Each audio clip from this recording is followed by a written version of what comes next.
Concernant le pouvoir exécutif, n'est-ce pas, dans lequel sont classées les institutions, le président de la République.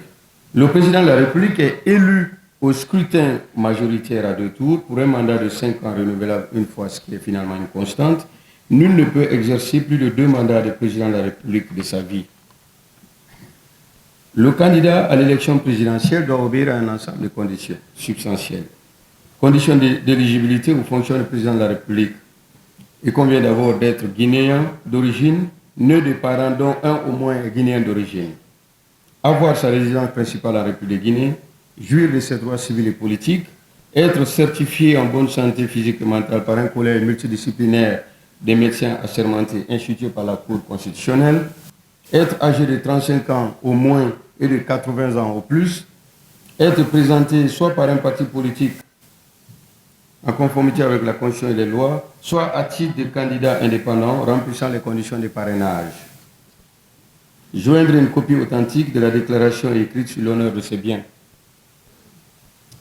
Quelques principes de la démarche exemplative et non exhaustive régissent les candidats dans la conduite des campagnes électorales. D'abord, premièrement, le principe d'égalité des candidats en termes d'accès et d'utilisation des moyens de communication et d'information publique pendant la campagne.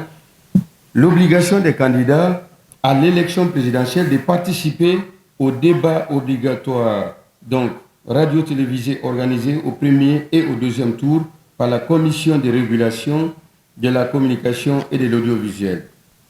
Le terme obligatoire, le qualificatif n'est pas un lapsus, Monsieur le Président, sous votre contrôle, c'est juste que je ne l'ai pas noté dans le rapport. Donc c'est bien un débat obligatoire. Deuxièmement, nous avons des exigences préalables que nous avons choisies de manière exemplative du président de la République élu. Premier aspect, c'est l'incompatibilité aux fonctions du président de la République élu de la détention d'une nationalité autre que la nationalité guinéenne et l'obligation de renoncement dans le délai requis. Il ne s'agit pas d'une erreur de droit, ce n'est pas une condition d'éligibilité, mais d'incompatibilité. La prestation de serment du président de la République devant Dieu et devant le peuple de Guinée, l'obligation du président de la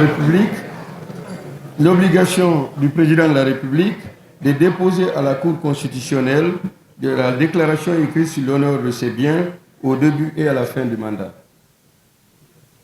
Quels sont donc les pouvoirs du président de la République? Les pouvoirs du président de la République sont définis, encore une fois, puisque le président a annoncé les exigences philosophiques qui ont commandé chaque choix constitutionnel.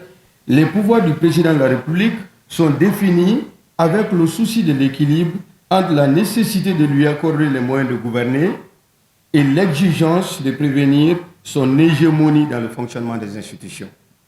Voilà pourquoi, d'abord, nous avons consacré la reconnaissance au président de la République des pouvoirs inhérents à son statut d'arbitre, de garant du fonctionnement régulier des institutions, de l'indépendance nationale et de l'intégrité du territoire. Il a été également reconnu au président de la République le pouvoir d'orienter et de contrôler la mise en œuvre de la politique de la nation, le pouvoir réglementaire, le pouvoir d'accréditer les ambassadeurs et les envoyés extraordinaires auprès des États et des organisations internationales, le droit de grâce, le droit de prononcer une fois par an le discours sur l'état de la nation devant la conférence des institutions et des élus locaux convoqués par le Parlement. Mais si ces pouvoirs lui ont été consacrés, encore une fois, c'est une démarche exemplative, les attributions constitutionnelles du président ont été considérées comme à encadrer, non pas en termes de suppression, mais en termes d'accroissement des interactions. L'encadrement du pouvoir de nomination du président de la République aux hautes fonctions civiles et militaires. Dans les rapports d'abord avec les organes exécutifs et les organes et les dirigeants des administrations assimilées. Premièrement, la définition des critères de choix des personnes à nommer aux hautes fonctions civiles et militaires, le président de la République nomme sur la base des principes de probité, d'inclusion, de compétence et de représentation territoriale.